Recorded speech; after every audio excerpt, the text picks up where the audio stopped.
भाद्रपद मास के शुक्ल पक्ष के द्वादशी तिथि को वामन द्वादशी या वामन जयंती के रूप में मनाया जाता है। प्राचीन धर्म ग्रंथों के अनुसार इसी शुभ तिथि को श्री विष्णु के अन्य रूप भगवान वामन का अवतार हुआ था। धार्मिक पुराणों तथा मान्यताओं के अनुसार भक्तों को इस दिन व्रत उपवास करके भगवान वामन की स्वर्ण प्रतिमा बनवाकर पंचोपचार सहित पूजा करनी चाहिए।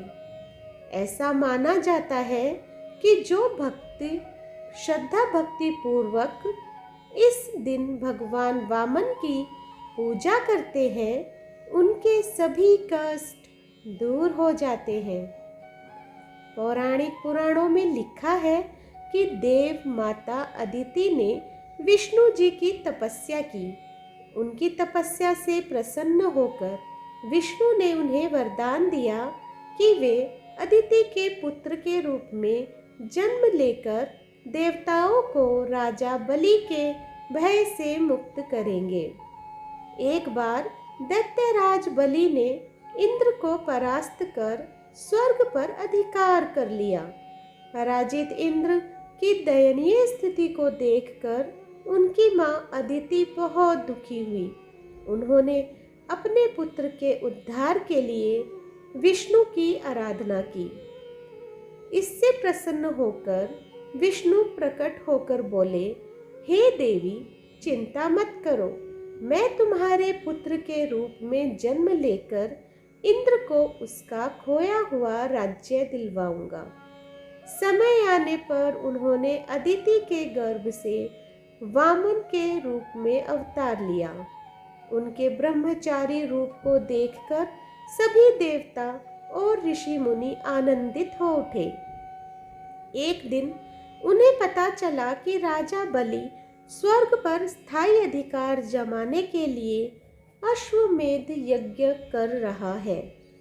यह जानकर वामन वहां पहुंचे। उनके तेज से यज्ञशाला प्रकाशित हो उठी।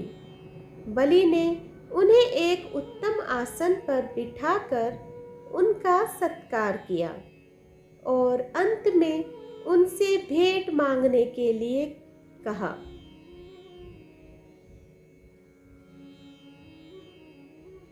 इस पर वामन चुप रहे, लेकिन जब बलि उनके पीछे ही पड़ गया तो उन्होंने अपने कदमों के बराबर 3 पग भूमि भेंट में मांगी।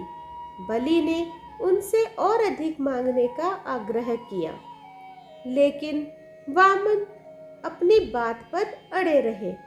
इस पर बलि ने हाथ में जल लेकर 3 पग भूमि देने का संकल्प ले लिया। संकल्प पूरा होते ही वामन का आकार बढ़ने लगा और वे वामन से विराट हो गए। उन्होंने एक पग से पृथ्वी और दूसरे से स्वर्ग को नाप लिया। तीसरे पग के लिए बलि ने अपना मस्तक आगे कर दिया। वह बोला, प्रभु, संपत्ति का स्वामी संपत्ति से बड़ा होता है। तीसरा पग मेरे मस्तक पर रख दे। सब कुछ गवा चुके बलि को अपने वचन से न फिरते देख वामन प्रसन्न हो गए। उन्होंने ऐसा ही किया और बाद में उसे पाताल पर अधिपति बना दिया और देवताओं को उनके भय से मुक्ति दिलाई।